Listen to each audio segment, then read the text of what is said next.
Oke, bismillahirrahmanirrahim. Assalamualaikum warahmatullahi wabarakatuh. Waalaikumsalam warahmatullahi wabarakatuh. Perkenalkan Bapak Bagus, saya Amalia Rumi Jayanti. Di sini akan mewawancarai Bapak mengenai topik yaitu peran teknologi informasi dalam mewujudkan pendidikan berkualitas sebagai implementasi nilai-nilai Pancasila. Baik, teman-teman semuanya, di sini kita bersama narasumber kita ya, Bapak Bagus Surya Maulana, seorang guru matematika di Semarang Multinational School. Nah, di sini saya perkenalkan sedikit mengenai beliau. Beliau merupakan seorang yang memiliki keahlian di bidang pendidikan matematika. Beliau juga memiliki pengalaman dalam mengajar, bekerja, dan melakukan penelitian di bidang pendidikan matematika. Selain itu, beliau juga memiliki beberapa artikel ilmiah yang telah dipublikasikan. Saat ini, Bapak Bagus telah mengenyam pendidikan di Sarjana Pendidikan Matematika di Universitas Negeri Semarang dari 2020 sampai 2024. Selanjutnya, Bapak Bagus juga melanjutkan pendidikan ke Magister Pendidikan Matematika di Universitas Negeri Semarang dari 2023 sampai sekarang. Untuk pengalamannya, banyak sekali nih Bapak Ibu.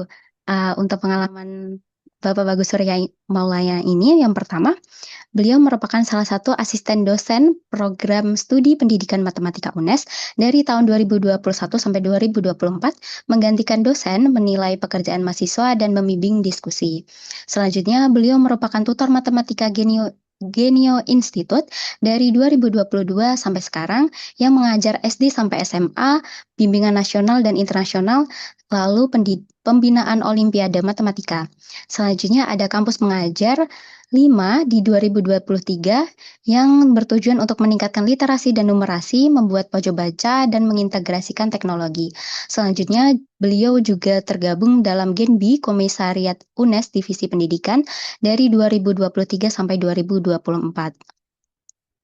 Nah, untuk pengembangan profesional, beliau ini pernah melakukan pelatihan Quizzes AI, SISAU, AI Needs Teacher, Design Thinking in Education, STEM, Duke of Edinburgh, level 1 dan 2, serta penerima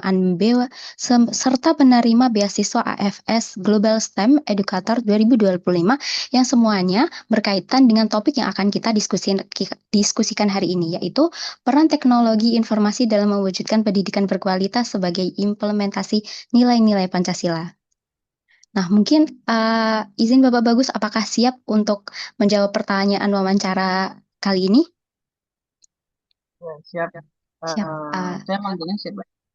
Mbak aja boleh, terserah, atau Ibu juga boleh. Baik, uh, saya stop share terlebih dahulu. Baik, untuk pertanyaan wawancara yang pertama ya Bapak.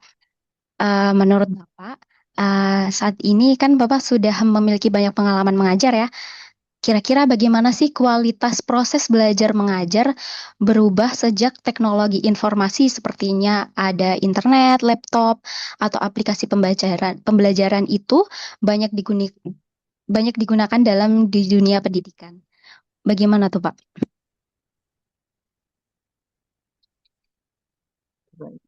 Ini transformasi teknologi ya, suara saya bisa didengar ya. Ya, dari transformasi teknologi yang dulu yang saya rasakan, karena saya juga waktu mengajarinya, itu dari apa namanya transformasi penggunaan teknologi sudah ada di sekolah, saya merasakan sekali. Karena pada dulu kalau baru atau Mbak Malia juga merasakan ya pas di sekolah itu kan teknologinya sudah ada tapi belum terlalu didengar sama bukan sama sekali. Kalau pas saya mengajar ini antara rentang tahun 2020 pasca pandemi itu merubah segalanya karena pasca pandemi itu dan pandemi kan semuanya berhubungan dengan teknologi jadi semua terintegrasi teknologi. Kalau kita kembali lagi ke waktu pandemi juga kan kita masih menggunakan kelas online atau pembelajaran jarak jauh atau PJJ. Nah, itu juga sudah ada integrasi teknologi di situ, bagaimana guru dan dosen memanfaatkan teknologi dalam pembelajaran di kelas. Nah, sampai sekarang masih dioptimalkan lagi. Seperti yang saya lakukan sampai sekarang ini masih banyak yang dilakukan untuk mengembangkan berbagai metode pembelajaran, khususnya untuk pengembangan teknologi juga. Karena sudah ranahnya ke, kalau dulu saya ada VR, AR, kalau sekarang kan masih di AI ya, Artificial Intelligence. Nah, masih di bidang seperti itu. Oke. Berarti titik baliknya waktu itu ada di pandemi ya, Bapak ya? Sudah, apakah cukup menjadi? Halo Bapak, Betul. apakah? Itu sudah Ya. mulai, kalau saya bisa katakan, kalau bisa saya katakan itu pemanfaatan optimalnya memang pasca pandemi karena kita mulai mengenal apa itu pembelajaran jarak jauh, kemudian bagaimana kita menggunakan aplikasi untuk pembelajaran. Bahkan sekarang kan dari awalnya itu kita masuk ke yang lebih advance, sekarang udah ada AI. Nah, seperti itu. Oke. Oke, pertanyaan selanjutnya ya mungkin Bapak, menurut Bapak, apa sih yang paling menentukan agar penggunaan teknologi informasi ini tuh benar-benar dapat meningkatkan kualitas pendidikan kita? Oke.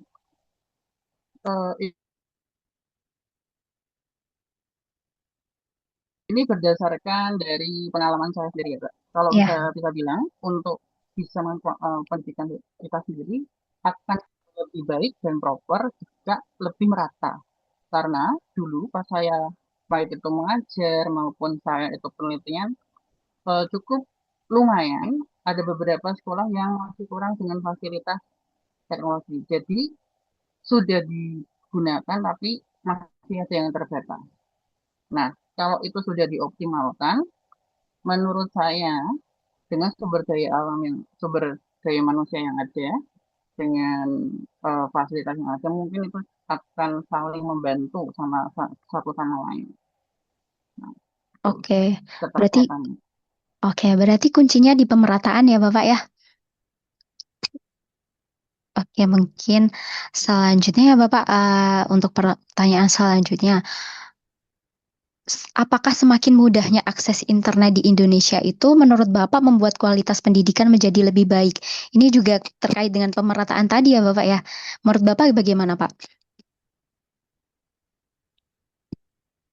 Menurut saya itu seperti ujung pisau, Mbak Arum, karena itu bisa membuat kita terlena dan juga bisa membuat kita termudahkan.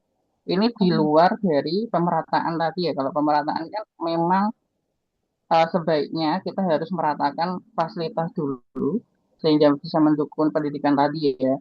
Tapi kalau kita bicara tentang akses internet apakah bisa meningkatkan atau tidak, itu balik lagi ke pemanfaatannya dari kitanya bagaimana. Karena kan kita juga tahu dari akses internet itu kita bisa mengakses selain sumber pembelajaran ya. Nah, sumber pembelajaran yang lain itu mesti ada medsos, kemudian ada YouTube dan lain-lain. Kebanyakan dari mereka juga terlalu terlena dari itu. Eh, Makanya di sekolah saya dan ada beberapa di sekolah di Indonesia itu kalau mau pembelajaran device, what is device? Perangkatnya dikumpulkan dulu ke gurunya sehingga sebelum pembelajaran baru dikumpulkan jika dipakai memang memakai device atau perangkat tersebut baru digunakan lagi. Nah, balik lagi itu dari segi pemanfaatannya.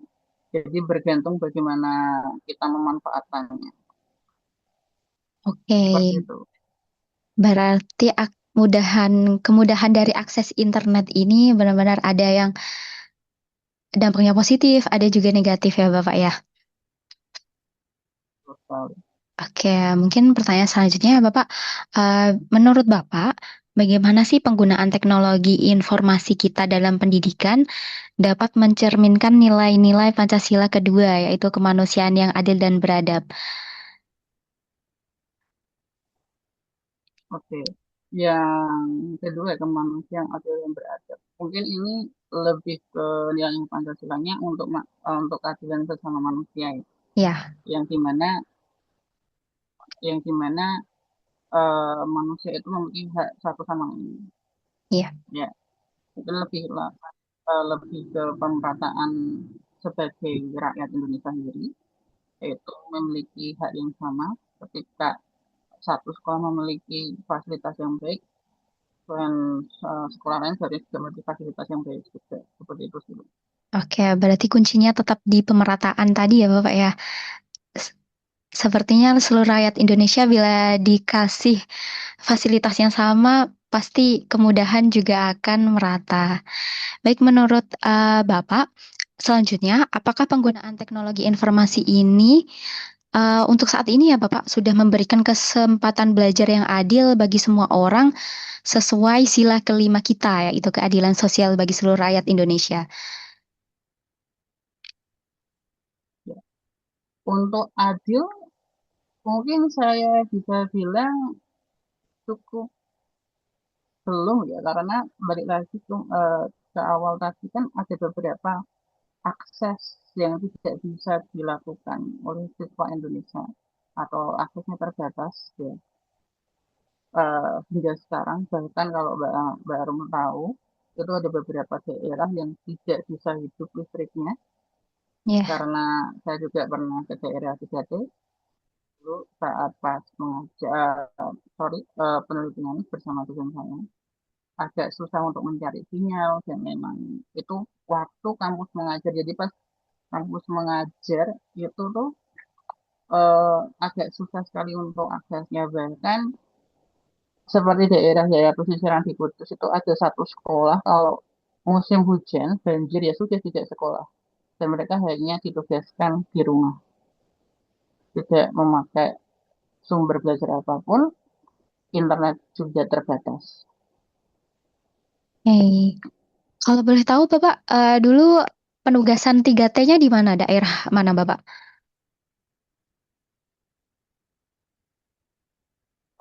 Dulu bukan penugasan Mbak, lebih ke penelitian ini daerah Oh, apa eh Randu Randu Blatung ya. Nah, di Randu Blatung sama dulu pas kampus mengajar itu teman saya di daerah ini.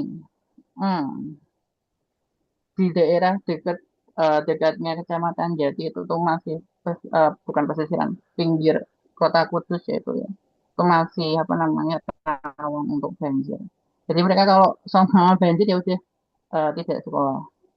hmm. Berarti ini tempatnya tuh masih di Jawa ya Bapak sebenarnya. Padahal kita bisa tahu kalau di Oh, Jawa itu terkenal sudah fasilitasnya seharusnya sudah baik ya karena kita kan sudah di kota. Tapi ternyata di daerah pinggiran pun masih ada beberapa fasilitas yang nggak bisa didapat oleh murid. Iya gitu ya. betul sekali, betul sekali karena ya balik lagi ke pemerataan tadi mungkin terlihat Jawa itu lebih Pulau Jawa ya lebih baik daripada pulau yang lain tetapi kan untuk pemerataannya juga masih terlihat belum rata dari beberapa daerah ini. Ya berarti dalam kondisi Nggak usah lapangannya. bicara soal internet, untuk akses masuknya kadang masih susah. Ada beberapa jalan yang masih belum diaspal atau dicor itu juga sangat apa ya merupakan hal yang perlu diperhatikan. Oke, Bapak. Berarti eh, tidak sesuai dengan deskripsi yang biasa kita dengar di sosmed ya, bahwa Jawa ini ternyata kondisi lapangannya masih ada yang terpuruk ya. Bahkan dalam dunia Betul. pendidikannya sendiri. Baik. Mungkin untuk pertanyaan selanjutnya ya Bapak ya, kita lanjut. Menurut Bapak nih, bagaimana perbedaan akses teknologi antara perkotaan dan pedesaan itu mempengaruhi kualitas pendidikan di Indonesia? Silakan Bapak. Sangat berpengaruh, sangat Oke, berpengaruh. Karena apa ini tuh? bukti nyata saya sendiri yang sudah turun di lapangan. Karena saya ini kan, seperti saya sebut tadi yang kampus mengajar ya, saya kampus mengajar itu dapat yang daerah kota, sementara teman saya itu daerah yang pinggiran tadi. Mm-mm. Ya, tapi kita satu dosen pembimbing lapangan. satu dosen pembimbing lapangan. Nah, di daerah kota untuk akses internet ya kita bicara akses internet ini cukup bagus sekali karena sudah difasilitasi WiFi, kemudian ada juga beberapa laptop, Chromebook dan lain-lain dari sekolah sehingga lebih apa ya istilahnya gampang lah. Kita ambil contoh saja waktu kalau kampus mengajar itu kan kita ambil literasi numerasi datanya. Ya. Waktu pengajaran literasi numerasi tersebut akses yang saya lakukan di sekolah lebih lancar. Hmm. Nah, waktu saya tanya teman saya yang hmm, mengajar di daerah pedalaman atau daerah pinggiran tersebut, mereka harus masih pakai catering HP. Jadi kayak perbedaannya tuh jauh sekali. Dan laptopnya tuh harus gantian juga, kadang juga memakai HP dari apa namanya dari kita sendiri ya yang mengajar ya. Nah itu sangat sangat apa ya istilahnya, berbeda sangat gapnya sangat jauh sekali. Nah apa yang bisa kita ambil di situ? Kalau yang di kota dari sumber belajarnya itu kan sudah bisa diakses ya. Mereka punya sarpras yang memadai, bisa dikatakan seperti itu. Dan kan di daerah yang terpinggir itu lebih sedikit perlu usaha untuk mengaksesnya. Seperti itu, Bu. Oke, baik. Thank juga ya Bapak tentang penelitian pendidikan ini. Bapak juga langsung mengetahui nih kondisi lapangannya seperti apa. Jadi cocok sekali untuk menjadi narasumber pada topik kali ini. Mungkin pertanyaan selanjutnya ya Bapak, bagaimana cara kita menanamkan nilai-nilai Pancasila kepada peserta didik agar mereka dapat menggunakan teknologi informasi secara bijak dan bertanggung jawab? Nah, kebetulan kan Bapak dari ini ya SMP Multinational School ya. Di situ kan kebanyakan pasti bukan orang asli Indonesia mungkin ya? Mungkin Bapak bisa jelaskan apakah di sekolah Bapak juga menganut atau diajarkan mengenai Pancasila? Silakan Bapak. Betul sekali, kita masih mengajarkan Pancasila karena pada aturannya itu kalau kita bicara soal sekolah SPK atau satuan pendidikan kerjasamanya, kita Ya. masih menganut beberapa mata pelajaran yang ikut dari pemerintah. Contohnya adalah bahasa Indonesia, agama, dan PKN. Nah, PKN ini masih diajarkan. Bahkan dari siswa asing pun kita pasti ajarkan. Nah, bagaimana kita cara menyampaikannya? Menyampaikannya kalau siswa asing ya, itu ada BIPA, Bahasa Indonesia Pengantar Asing. Jadi Hmm. dari BIPA tersebut mereka belajar bahasa Indonesia dulu, kemudian baru belajar PKN. Nah, di dalam BIPA tersebut, contohnya kemarin itu waktu kelas 3, 3, 4, 5, sama 6, itu mereka belajar tentang makanan tradisional Indonesia. Dari kan itu berbagai macam negara ya, mereka diperkenalkan bagaimana mempresentasikan makanan tradisional Indonesia dengan bahasa Indonesia. Kemudian untuk yang high school itu meliputi 7, 8, 9. Ya. Sudah diperkenalkan dengan peta Indonesia. Peta Indonesia, kemudian bagaimana kalau sejarah sebenarnya tidak hanya dasar-dasar dari Indonesia saja. Kemudian makanan, bukan makanan, eh, kebudayaan daerah lain. Jadi mereka juga diperkenalkan. Ada juga sesi masak makanan tradisional juga. Dan ini juga mau Agustus kita ada acara yang namanya ICW atau Indonesian Cultural Week. Kalau bahasa Indonesia itu Pekan Budaya Indonesia. Biasanya diadakan di bulan Agustus. Nah, itu kebetulan saya kemarin sebagai koordinatornya. Nah, itu nanti satu week, satu pekan itu mereka akan dikasih kegiatan mengenai memperkenalkan budaya Indonesia. Nah, itu harus full satu hari itu pakai bahasa Indonesia. Nah, baru nanti apa namanya finalnya itu upacara bendera. Nah, bisa bayangkan kami dari guru yang harus mengajarkan baris berbaris dan juga eh, tata cara upacara bendera ya dengan menggunakan bahasa Indonesia. Kemarin itu ada yang dari Jepang, Belgia, kemudian ada juga yang dari, kalau ini ada yang dari Korea. Nah, Korea sama Kolombia itu kita harus mengajarkan bagaimana tata upacaranya dengan bahasa Indonesia dengan baik dan benar. Dari apa namanya, dari awal pembukaan sampai akhir, sampai pengibaran bendera juga kita ajarkan dari situ. Nah, untuk kegiatan satu minggunya itu biasanya tuh kayak, kalau pas koordinatornya saya tahun kemarin ini adalah temanya Papua. Jadi kita membuat makanan khas dari Papua, kemudian menjadi makanan khas dari Papua karena di sekolah saya kan dari early year sampai high school ya. Semuanya itu ada kegiatan tersebut. Kemudian juga dancingnya juga tarian tradisional, karena kita ada assembly. Assembly itu finalnya setelah semua kegiatan berakhir.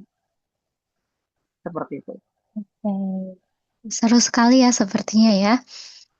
Tapi diajarkan juga nggak ya Pak mengenai teknologi informasi? Eh, Kira-kira gimana sih siswa Bapak diajari cara menggunakan teknologi informasi secara bijak? Boleh dijelaskan Pak? Pertanyaan bagus, Mbak.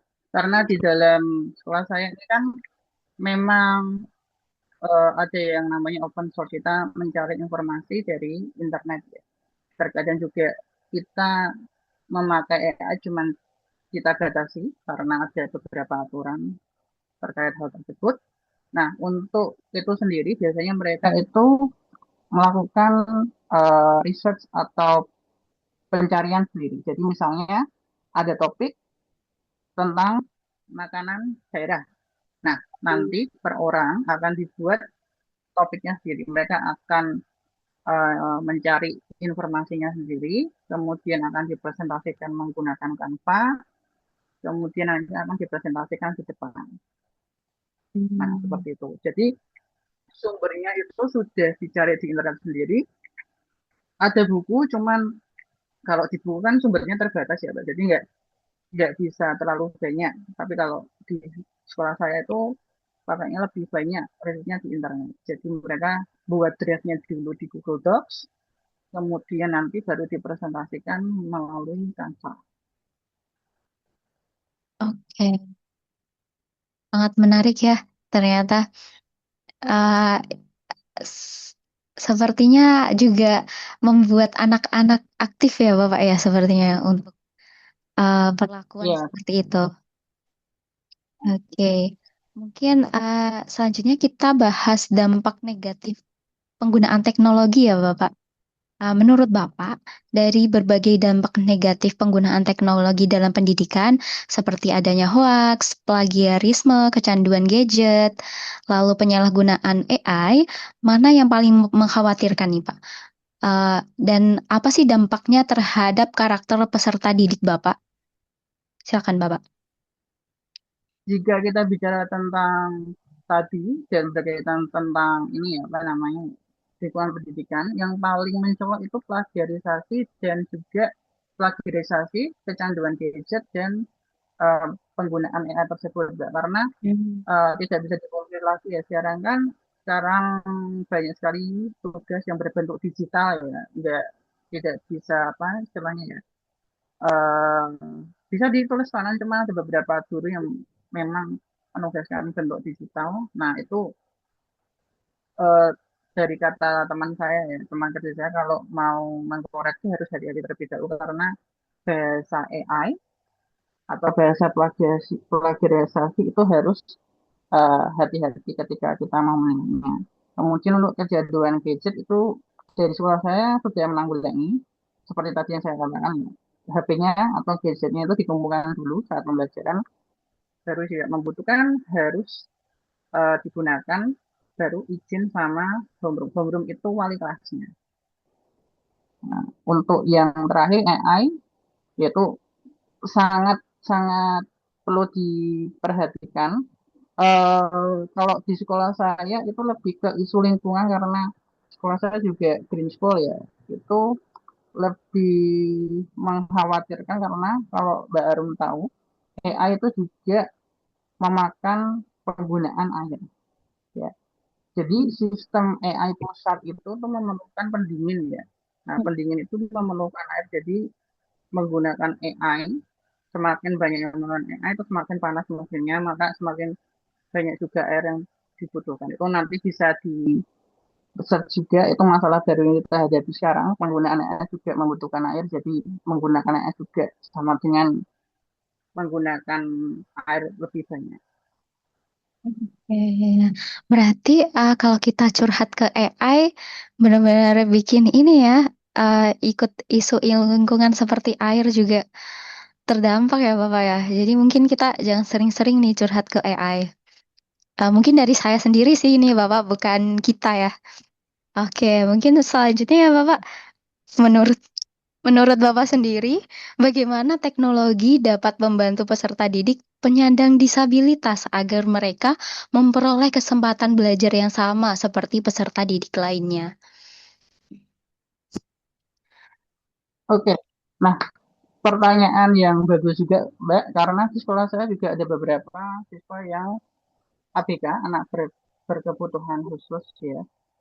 Tapi ini lebih ke berkebutuhan khusus bukan secara fisik, mungkin bisa dibilang secara ini ada spektrum sesuatu, spektrum anaknya sendiri. Nah, untuk dari penggunaan itu sangat membantu karena ada beberapa hal yang saat kita melakukan pembelajaran itu memerlukan fokus yang sangat tinggi Hmm. ya. Kadang kita kan kalau bicara normal kayak ini kan ada anak yang tidak fokus ya. Nah, tapi ada beberapa anak dengan gadget, dengan aplikasi tertentu yang misal game matematika atau apa mereka lebih fokus di situ dan mereka lebih nyambung juga. Kemudian contoh lain adalah eh, saat melakukan sepertinya ada beberapa anak juga yang melakukan terapi menggunakan hal tersebut ya.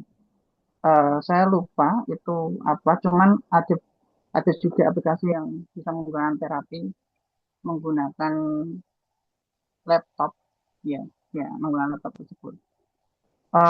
Kemudian untuk mungkin yang disabilitas seperti yang fisik dan lain-lain, kalau dulu pas saya balik lagi ini ke kampus mengajar ada yang tunarungu, Oh ya. jadi kalau kita mau menjelaskan kan agak sulit, tapi dengan proyeksi dari LCD dari materi yang kita siapkan, dia lebih bisa memahami. Nah, seperti itu Hmm. sih, Mbak. Bagus sekali ya, berarti teknologi informasi ini untuk membantu murid penyandang disabilitas.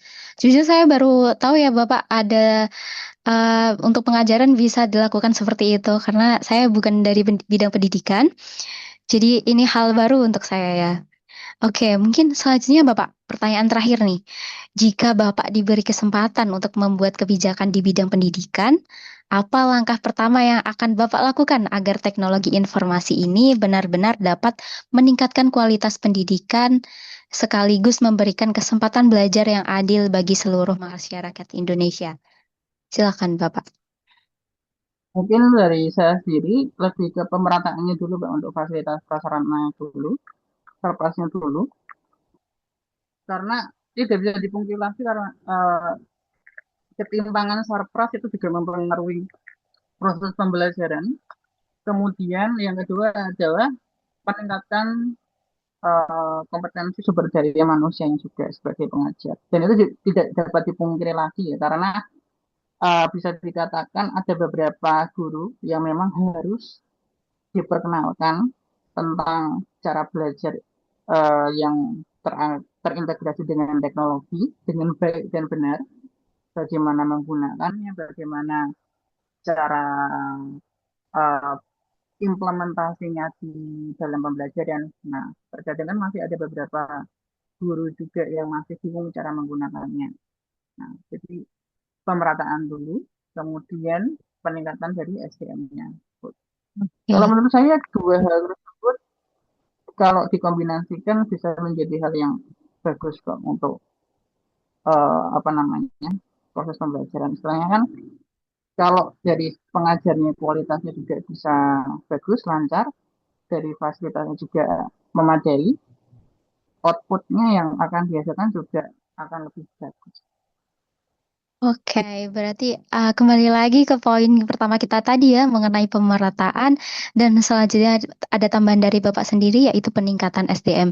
Bagus sekali ya Bapak, diskusi kita hari ini benar-benar membuka mata saya juga terkait gimana sih peran teknologi informasi dalam dunia pendidikan kita saat ini.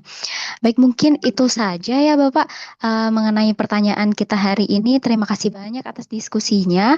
Selamat malam, semoga Bapak lancar dalam bekerja dan mengajarnya saat ini. Terima kasih Bapak. Assalamualaikum warahmatullahi wabarakatuh. Terima kasih, baru.